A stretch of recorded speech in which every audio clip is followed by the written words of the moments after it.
Hey guys, and welcome back to this channel. In this video I'll be showing you guys how you can easily remove a background on a video without green screen on CapCut PC.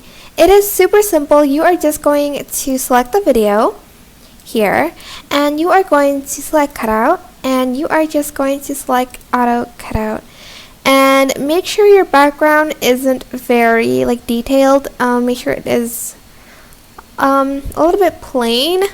But this does a good job of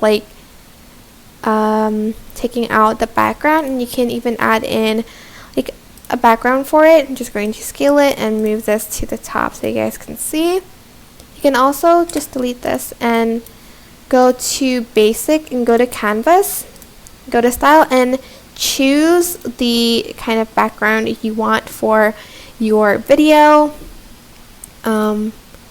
For instance, this one, I like this one.